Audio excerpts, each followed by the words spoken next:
जोहार। झारखंड कानून साज असेंबली टीवी पर आपका खैर मकदम है। सबसे पहले अहम खबरें। झारखंड कानून साज असेंबली में माली साल 2026-27 के लिए 1,58,560 करोड़ रुपए का बजट पेश। इज्जतमाब वजीर मालियात जनाब राधा कृष्ण किशोर का ईवान में बजट खुतबा। आज 4 मुख्तसर नोटिस सवालों और 3 सितारे वाले सवालों पर ईवान में बहस। छठे झारखंड कानून साज असेंबली के बजट इजलास का आज 5वां दिन था। ईवान की कार्रवाई रोज की तरह वक्फा सवाल के साथ 11 बजे से शुरू हुई। वक्फा सवाल के तहत आज दर्ज सवाल 2 में मुंतखब महकमों के कुल 95 सवाल फहरिस्त में दर्ज थे। इनमें से कुल 7 सवालों पर ईवान में तफसीली बहस हुई। मुख्तसर नोटिस सवाल के तहत इज्जतमाब रुकन जनाब देवेंद्र कुंवर का स्कूली बच्चों को यूनिफॉर्म दस्तयाब कराने से मुताल्लिक सवाल पर डॉक्टर कुशवाहा शशि भूषण मेहता का स्कूलों के हुदूद के अंदर क़याम करने वाले बच्चों का स्कूल में दाखिला से मुताल्लिक सवाल पर जनाब सरयू राय का दरियाए दामोदर को आलूदा करने वाली कंपनियों पर कार्रवाई से मुताल्लिक सवाल पर और जनाब हेमलाल मुर्मू का संथाल परगना समेत रियासत में बुनियादी तालीम पायदार बनाने से मुताल्लिक सवाल पर ईवान में बहस हुई और मुतअल्लिका वजीर का जवाब लिया गया। प्रश्नकाल। अल्पसूचित प्रश्न था हुजूर कि ठंड खत्म हो गई और बच्चे को जाड़े में स्वेटर नहीं मिला, और ये लिखते हैं जवाब में कि हमने पोशाक दे दिया। स्वेटर का हम मांगते हैं हुजूर तो देते, पोशाक की बात करते हैं, तो ये तो व्यवस्था की बात है। अगर केंद्रांश की राशि के अनुपलब्धता के चलते राज्य की योजनाएं प्रभावित होती हैं तो माननीय सदस्य उस राजनीतिक दल से आते हैं जो केंद्र में अभी सत्ता में है, तो मैं आग्रह करूंगा कि ससमय केंद्रांश अगर मिले और उसके उपरांत यदि राज्य अपने कर्तव्यों में विफल है तो निश्चित रूप से सवाल खड़े होने चाहिए।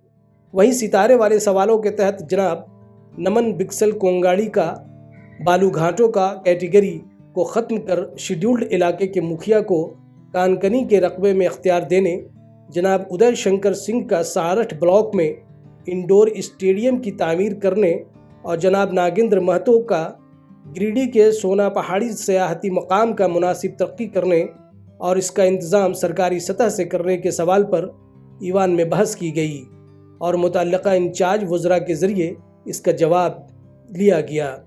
अध्यक्ष महोदय, मेरा पहला पूरक प्रश्न यह है कि क्या सरकार बालू घाटों का जो कैटेगरी 1 और कैटेगरी 2 की है 2017 से, तो इसे पहले की तरह कैटेगरी समाप्त करना चाहती है? ये मेरा पहला पूरक है। इस बात को आप भी जानते हैं, पूरा सदन जानता है, पूरा राज्य जानता है महोदय, कि अब झारखंड नियमावली 2025 30-2 तथा जो नियमावली लागू हो गया है, जिसमें बड़ा स्पष्ट है महोदय कि झारखंड लघु खनिज समुदान नियमावली 2004 यथा संशोधित नियम 5/4 के में प्रावधान है कि अनुसूचित क्षेत्रों में संबंधित ग्राम सभा अथवा समुचित पंचायत स्तर की स्वतंत्र पूर्व संसूचित सहमति के बिना लघु खनिज का कोई खनन पट्टा अथवा खुले खान अनुमति पत्र निर्गत नहीं किया जाए। उसका अनुपालन किया जा रहा है महोदय। आम आवाम पूरी जनता नहीं है, देखो पंचायत पश्चिमी के आम आवाम जनता नहीं है, खास व्यक्ति है, वो वर्षों से वसूली की जा रही है। इस बात पर चिंता है। सरकारी मुलाजिम जितने भी पदाधिकारी है ये तो लिखते हैं, चिट्ठी लेटर बनाते हैं, लेटर का सदुपयोग हो रहा है कि दुरुपयोग हो रहा है। पहाड़ी क्या है, वह क्या गर्म जरुआ है, क्या वह आम गर्म जरुआ है, क्या वन सीमा में आता है, किस तरह का पहाड़ी क्षेत्र है? पहाड़ में तो बना हुआ है। इसको माननीय मंत्री महोदय उसी जिले से आते हैं, हमारे सुलझे हुए मंत्री जी है, ऐसी बात नहीं है, लेकिन मैं इनसे आग्रह करता हूं कि इस पर संज्ञान लिया जाए और इसको बढ़िया से राजस्व की हमारा सरकार से करते, सरकार का राजस्व आएगा, हम सरकार को तो मदद कर रहे हैं कि सरकार उसका राजस्व आएगा तो सरकार सरकारी निधि का आएगा तो सरकार में खर्च होगा। मान्यवर माननीय सदस्य की भावना को सम्मान देते हुए हम यथाशीघ्र इसमें इसके निविदा की प्रक्रिया को शुरू कराते हैं और यदि जैसा माननीय सदस्य इंगित कर रहे हैं कि अभी कोई अनधिकृत व्यक्ति उस परिसंपत्ति का परिचालन कर रहा है तो उस पर रोक लगाने के लिए भी संबंधित पदाधिकारी को निर्देशित करते हैं। आज वक्फ सिफर की मंजूर शुदा सभी इत्तलात को पढ़ा हुआ मान लिया गया और ईवान के जरिए इन्हें मुतल्लिका महकमों को भेज देने का हुक्म दिया गया। नियमानुसार ग्राह्य शून्यकाल की सभी सूचनाएं पढ़ी हुई मान ली गई और इन्हें संबंधित विभाग को भेज दी जाए। बात तवज्जो दिलाओ तहरीक की इत्तलात की करें कि ईवान में बजट पेश करने और बजट खुतबा की वजह कर आज के लिए फहरिस्त में दर्ज सभी तवज्जो दिलाओ तहरीक की इत्तलात को कल तक के लिए मुलतवी कर दिया गया। आज के ईवान की कार्रवाई की सबसे अहम बात हुकूमत का बजट का पेश करना रहा। दस्तूर हिंद के दफ़ा 203 के तकलीद में झारखंड हुकूमत के इज्जतमाब वज़ीर मालियात जनाब राधा कृष्ण किशोर के ज़रिए माली साल 2026-27 के लिए 1,58,560 करोड़ रुपये के आमद व खर्च ईवान में पेश किया गया। प्रभारी मंत्री वित्त महोदय, मैं भारत का संविधान के अनुच्छेद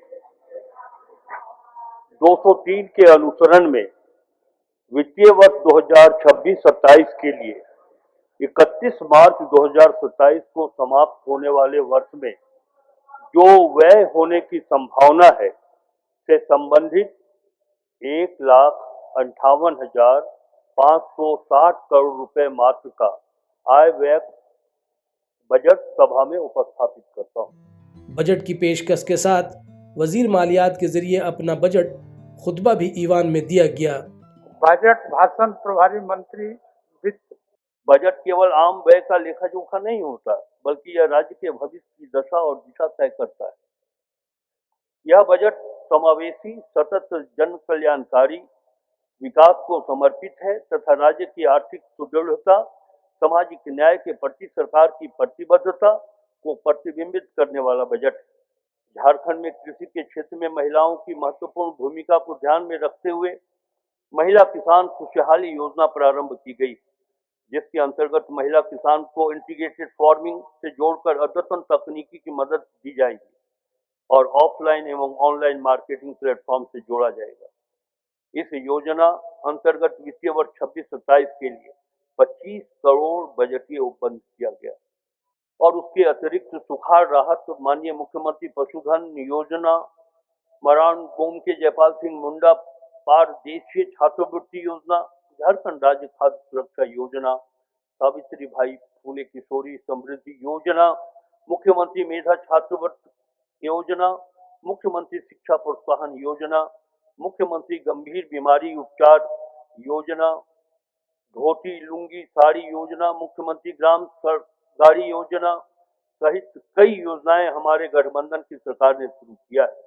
साथ ही प्री एवं पोस्ट मैट्रिक छात्रवृत्ति की राशि में लगभग 3 गुना की वृद्धि की गई है। यह सब सीधे जनता की आकांक्षाओं और उम्मीदों और उनके उत्थान से जुड़ी हुई योजनाएं हैं महोदय। इसके बाद ईवान की कार्रवाई तारीख 25 फरवरी के 11 बजे दोपहर तक के लिए मुलतवी कर दी गई। माननीय सदस्यगण, सभा की कार्रवाई बुधवार दिनांक 25 फरवरी 2026 के 11 बजे पूर्वाह्न तक के लिए स्थगित की जाती है।